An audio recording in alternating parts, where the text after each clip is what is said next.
Welcome to Spam Filter for Your Brain, bite-sized ponderings on how our thoughts influence our behaviour and our lives, and because we're all connected, how our thoughts impact the world. I'm here to help people reconnect with their bodies and declutter their brains. And I don't believe that we should just magically know how our emotions and our thoughts impact our lives if no one ever teaches us. So let's learn this stuff together. What I'd like to talk to you about today is the danger of optimism and why so many of us try and stop ourselves from getting excited about things in the future. I think especially British people are very prone to having this idea that you shouldn't put all of your eggs in one basket. You don't want to get enthusiastic about anything just in case it all goes wrong. And I've always found that kind of amusing, the idea that you should keep yourself ever so slightly disappointed so that you can avoid feeling disappointed. It was a little bit self-sabotaging and miserable. This just sounds a little bit miserable to me. And what I wanted to pose this week is the idea that just because something in the past has been the best that you've ever had, that doesn't necessarily mean it's the best you're ever going to get. And I think most of our brains are wired to think that we can get very nostalgic and reminiscing about the best thing. Maybe it was a relationship, maybe it was a friendship, maybe it was a place that we visited, maybe it was a work or a finance situation. We can think that that's as good as stuff gets. And we're very prone to looking backwards. And it can be very difficult to take any kind of optimism and joy from some of those circumstances and apply it forward. And I'd like to pose the idea that that might be a really nice thing to do. It's something that I do a lot. I find it really useful when I remember to do it. And that's just the idea that maybe the best that you ever had wasn't the pinnacle of as good as it gets. Maybe the best that you ever had was the jumping off point, and whatever comes next starts from that as a baseline. And I love this idea that we are constantly learning and growing and building on the previous experiences. And there's no downsides to me thinking that. Like the whole don't put all your eggs in one basket idea sort of implies that like there's some bonus to saving some eggs elsewhere that are not within your reach. Like put all your eggs in one basket. If it doesn't work out, get a new basket. Like make a new basket, invent a new, borrow a basket. You be your own basket. It's my different idea. It's just this idea that we're kind of settling in order to protect ourselves. We don't want to go for the really big stuff in case we might get hurt. And that's human and natural. And it also isn't the only possibility. What could be possible for you if you were willing to experience whatever emotion came up, if it didn't go right, or if you don't get it? Like aiming high means you're more likely to get the thing that you're reaching for.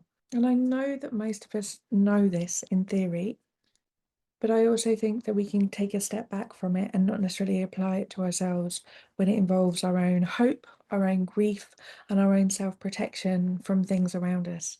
Of course, we know that you're only going to get the shots that you take. And still, we somewhat limit ourselves because we're frightened of feeling an emotion.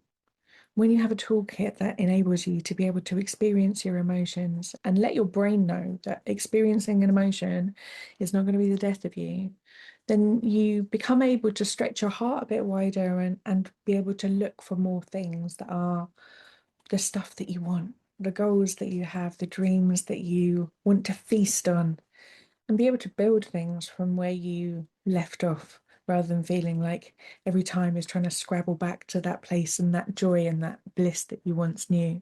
I think that this is a practice of expanding yourself to have a capacity to receive. And that involves learning how to trust yourself and learning how to trust that life gives you the stuff that you need at the right time for your learning and your brain capacity, and that things are working out in your favor. And again, you might not feel like that sometimes, but I have personally found that there is no downsides to me believing that everything's working out in my favor.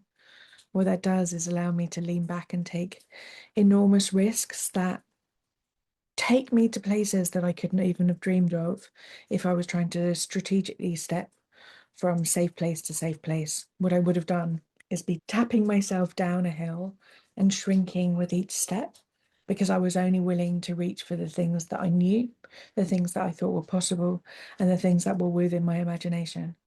When I can trust and go, okay, let's do this.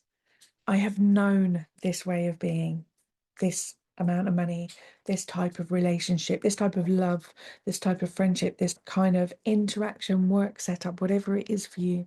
I've known that in the past. And damn it, like, let's see what else we can create. A world opens up to me that I hadn't even dreamed of yet.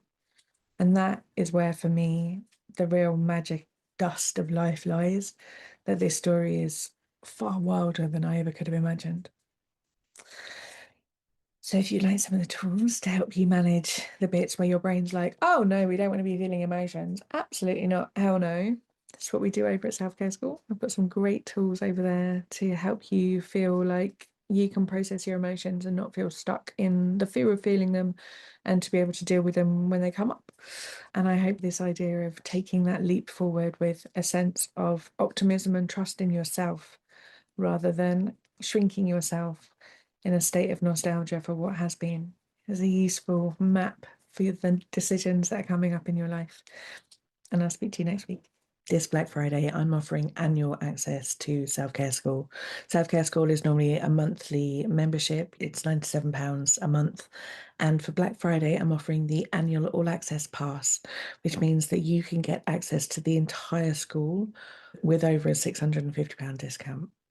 That means that you can make a commitment to yourself that 2026 is going to be a year that you look after yourself, you prioritize your emotional well-being, and you look at some of the things that have been holding you back, and hopefully make 2026 the year that you stop the self-sabotage.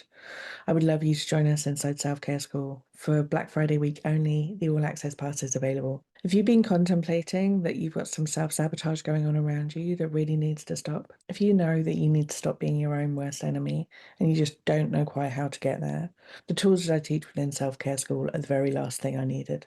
After 20 years in therapy trying to sort this stuff out, these tools taught me the solutions in months.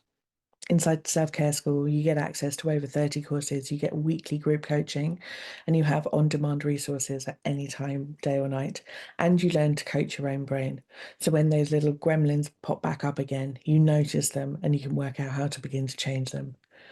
Self-Care School is repeatedly called by members inside one of the best places on the internet, and is a place where you learn with care and compassion and try and get the patriarchy out of your head and in the bin.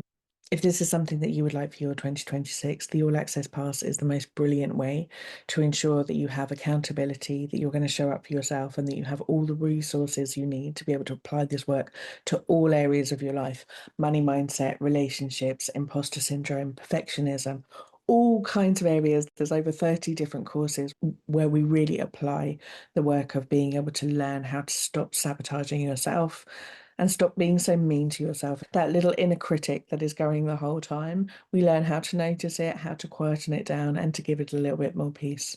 If you would like more peace in your days, please do come over to Self-Care School. There's a link in my show notes. I hope to see you inside. If you've been enjoying what you're hearing on the podcast, you will love Self-Care School. Self-Care School is longer versions of this, more in-depth and more personalised. We have a whole hub of courses from body image to boundaries, perfectionism, time management, and a whole range of other topics. You name it, there's probably a course on it.